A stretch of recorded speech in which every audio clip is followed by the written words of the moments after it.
Hello friends.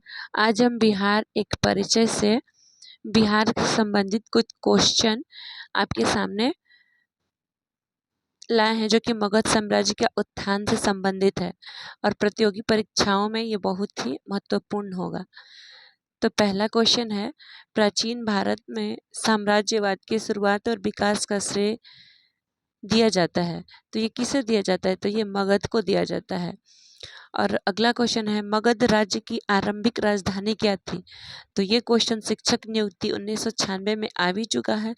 तो मगध राज्य की आरंभिक राजधानी राजगीर थी, जो कि पहाड़ियों से घिरी थी और इसके वास्तुकार महागोविंद थे।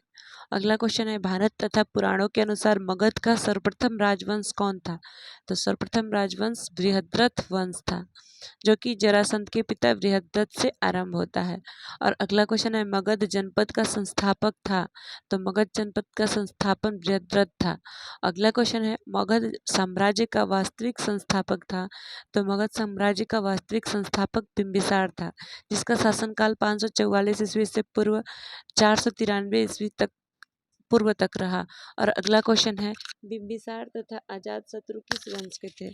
बिंबिसार तथा अजातशत्रु हर्यक वंश के थे। अगला क्वेश्चन है, मगध साम्राज्य का उत्कर्ष प्रारंभ हुआ? मगध साम्राज्य का जो उत्कर्ष है कब प्रारंभ हुआ? तो ये मगध साम्राज्य का उत्कर्ष बिंबिसार के शासनकाल में प्रारंभ हुआ। मगध साम्राज्य का उत्कर्ष बिंबिसार के शासनकाल में प्रारंभ हुआ। और अगला क्वेश्चन है, बिंबिसार ने किस राजकुमारी के साथ विवाह किया? तो बिंबिसार के वैवाहिक संबंध 3 राजकुमारियों थे, जो कि कौशल देवी कौशल की और खेमा पंजाब की तथा चेलना वज्जी संघ की राजकुमारी के साथ इन्होंने विवाह किया था बिंबिसार ने, जो कि 3 राजकुमारियों के साथ विवाह किया था। बिंबिसार ने 3 राजकुमारियों के साथ विवाह किया था। अगला क्वेश्चन है, बिंबिसार ने ब्रह्मदत्त को पराजित कर कौन सा राज्य जीता? तो बिंबिसार जो था ब्रह्मदत्त को पराजित कर अंग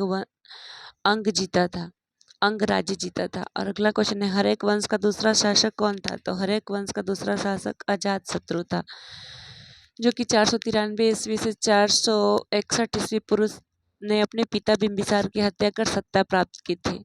इसे पितृहंता भी कहते हैं। अगला क्वेश्चन, राजगीर में दुर्ग तथा स्तूप की स्थापना मगध के किस शासक ने की? तो ये अजातशत्रु ने की थी। अगला क्वेश्चन है, वज्जी संघ के लिच्छवियों को पराजित करने वाला मगध का शासक कौन था? तो ये अजातशत्रु था। अगला क्वेश्चन है, अजातशत्रु के साथ प्रेम संबंध के लिए चर्चित नर्तकी आम्रपाली कहाँ की थी? तो ये वैशाली की थी। अगला क्वेश्चन है, अजातशत्रु ने किस राज्य के साथ युद्ध में प्रथम बार रथ मूसल तथा महाशिलाकंटक नामक हथियारों का प्रयोग किया?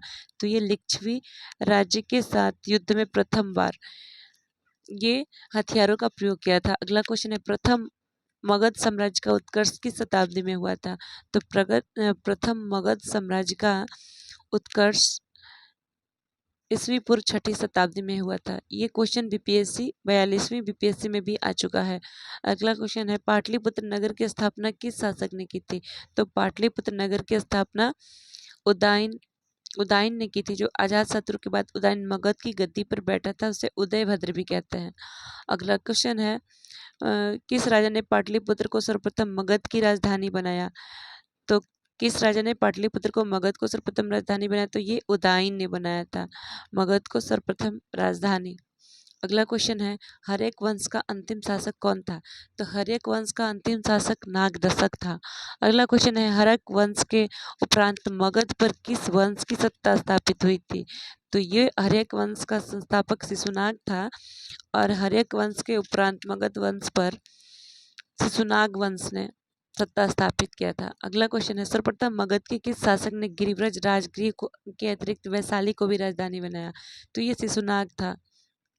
अगला क्वेश्चन है, किस शासक ने पाटलिपुत्र को पुनः राजधानी बनाया और वह तब से मगध साम्राज्य की राजधानी पाटलिपुत्र ही रही?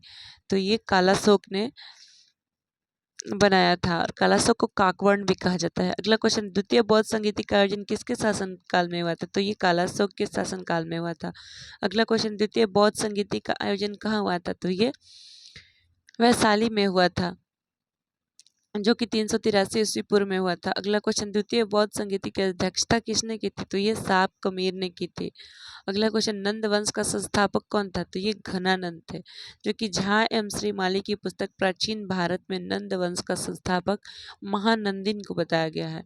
अगला क्वेश्चन है, मगध के किस शासक को कली का अंश, परशुराम अवतार, क्षत्रियों का नाशक, सर्व छत्रांतक, एक छत्र और एक राट कहा गया है?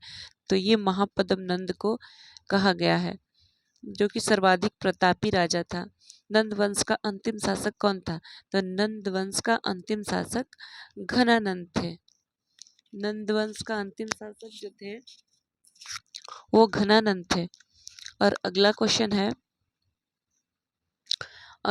है, प्रथम बौद्ध संगीति का आयोजन किसके शासनकाल में हुआ था? तो प्रथम बौद्ध संगीति का आयोजन जो अजातशत्रु के शासनकाल में हुआ था। इसका आयोजन लगभग 483 ईस्वी पूर्व में हुआ था। अगला क्वेश्चन है, प्रथम बौद्ध संगीति का आयोजन कहाँ हुआ था? तो प्रथम बौद्ध संगीति का आयोजन राजगृह में हुआ था। और अगला क्वेश्चन है, प्रथम बौद्ध संगीति की अध्यक्षता किसने की थी? तो ये महाकश्यप ने की थी। और अगला क्वेश्चन है, मगध साम्राज्य में कलिंग का विलय सर्वप्रथम किया था? तो ये महापद्म नंद ने किया था। अगला क्वेश्चन है, निम्नलिखित में से मगध का कौन सा राजा सिकंदर महान का समकालीन था? तो ये क्वेश्चन बहुत ही महत्वपूर्ण है, जो कि घनानंद थे, जो कि राजा सिकंदर महान का समकालीन थे। और ये 44वीं बीपीएससी में एक क्वेश्चन आ भी चुका है। अगला क्वेश्चन है, किस राजा ने पाटलिपुत्र को बसाया था? तो ये उदयन था, जो कि पाटलिपुत्र को बसाया था। ये 44वीं बीपीएससी में आ चुका है।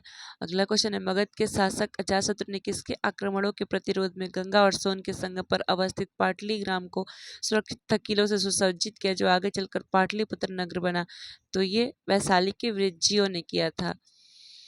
तो ये क्वेश्चन आपको कैसा लगा कमेंट में जरूर बताइएगा। और अगला टॉपिक मौर्य साम्राज्य से होगा। Thank you.